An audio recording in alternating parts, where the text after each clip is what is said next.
નમસ્તે મિત્રો, હું છું ધર્મેન્દ્રસિંહ પરમાર. આપણી આ ચેનલ એટલે કે પાર્થ એકેડેમી તલોદ, આ ચેનલમાં તમને ગણિત અને રિઝનિંગના ફ્રી વિડીયો લેક્ચર જોવા મળશે. ચેનલ નવી છે એટલે હું લાંબા વિડીયો તો નહીં મૂકી શકું, પણ એક વિડીયોમાં આખી એક રીત કવર થઈ જાય એ રીતે હું કોશિશ કરીશ. કોઈ પણ ચેપ્ટરમાં આખી એક હું રીત કવર કરી લઈશ, બરાબર, એક વિડીયોમાં.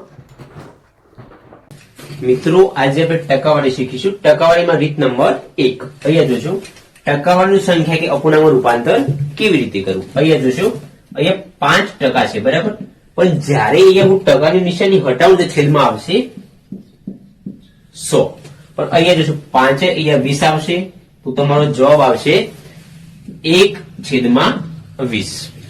અહીંયા 25% છે, અહીંયા તો પેલા હું 25% અહીંયા હું મૂકું છું, પણ જ્યારે જ્યારે હું એ ટકાની નિશાની હટાવું ને તો છેદમાં આવશે 100, તો 25 ચોક 100.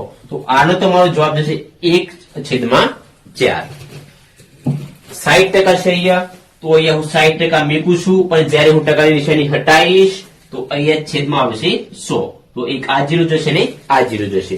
તો અહીંયા જોજો, 3 દુ 6 અને 5 દુ 10, તો આનો છે જે જવાબ છે ને એ આવશે 3/5.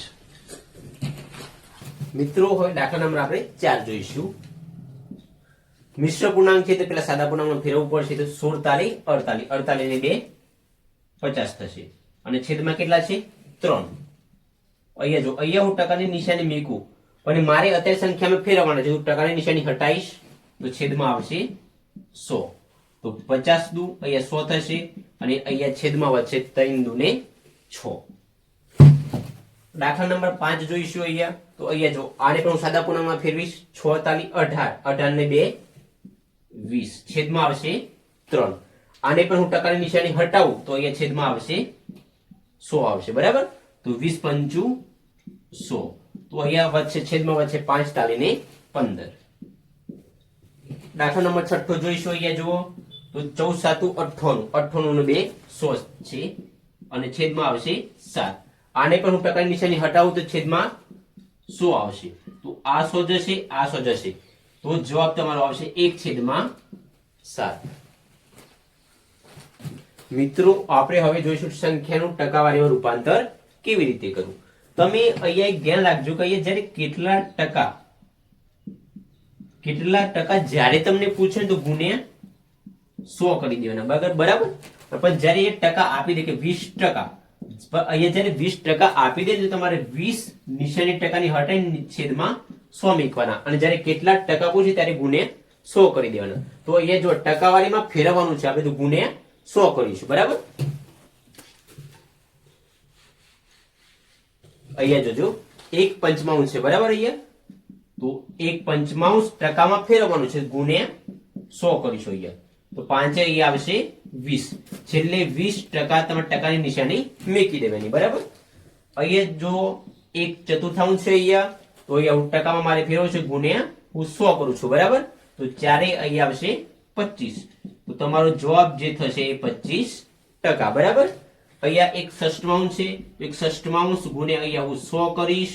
અહીંયા થોડું તમારે શેષ ઉડાડવાનું ધ્યાન રાખવું પડશે. અહીંયા જુઓ, 50 દુ 100 અને 3 દુ 100, તો આનો જે જવાબ છે 50/53 આવશે ખરું, પણ હજી મારે આને સાદું રૂપ આપવું તો હું આપી શકું, બરાબર.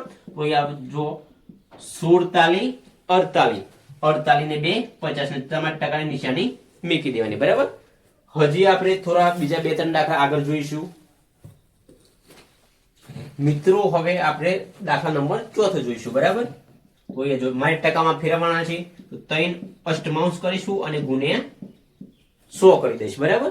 તો અહીંયા જોશું 50 દુ 100 અને 4 દુ 8 થશે, બરાબર. તો 50 ગુણ્યા તમે 3 કરશો ને અહીંયા, તો 150 આવશે, અને છેદમાં આવશે 4. હજી મારે શેષ ઉડાડવા હોય તો અહીંયા જો 75 દુ 150 થશે, અને 2 દુ 4, તો તમારો જવાબ છે 75/2, છેલ્લે ટકાની નિશાની કરી દેવાની. હજી મારે આને આગળ સાદું રૂપ આપવું તો આપી શકો. અહીંયા જુઓ, 37 દુ 37 એક હું 1/2 કરીશ ને તો અહીંયા 75 થઈ જશે, બરાબર. 37 એક 1/2, છેલ્લે ટકાની નિશાની તમારે ભૂલવાની નહીં.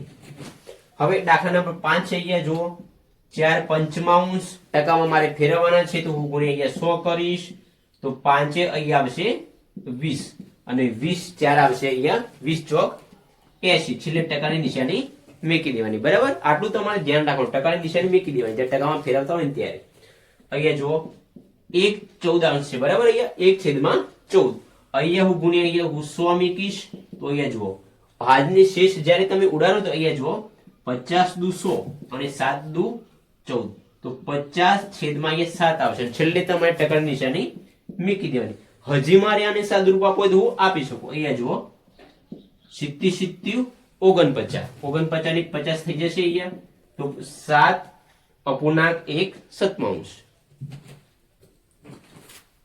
મિત્રો પરીક્ષામાં કેવા પ્રશ્નો પૂછાય છે આપણે અત્યારે એ જોઈશું બરાબર જો 4 પંચમાંશ એટલે કેટલા ટકા થાય જ્યારે કેટલા ટકા માગે ને ત્યારે ગુણ્યા તમારે 100 કરવાના અને જ્યારે ટકા તમને આપી દે ત્યારે ભાગે તમારે 100 કરવાના આટલું કાર્ય તમારે થોડું ધ્યાન રાખવાનું બરાબર અહીંયા જુઓ 4 પંચમાંશ કેટલા ટકા છે તો આપણે ગુણ્યા 100 કરીશું અહીંયા તો 5 એ આવશે 20 અને 20 ચોક 80 અને ટકાની નિશાની છેલ્લે મૂકી દઈશું કારણ કે આપણે ટકા માંગેલા છે બરાબર અહીંયા 4.8 એટલે કેટલા ટકા થાય જો અહીંયા કેટલા ટકા છે તો ગુણ્યા 100 કરીશું 4.8 ગુણ્યા 100 કરીશું જો પોઈન્ટ પછી એક અંક છે તો છેદમાં તમારે 10 મૂકી દેવાના એટલે કે પોઈન્ટ પછી એક અંક હોય તો એક 0 મૂકી દેવાનું પોઈન્ટ પછી બે અંક હોય તો બે 0 મૂકવાના બરાબર અહીંયા જુઓ એક આ 0 જશે અને એક આ 0 જશે 48 ગુણ્યા 10 તો અહીંયા આવશે 480% બરાબર હવે જોશો 12.5% છે અહીંયા થોડું ધ્યાન રાખજો તમે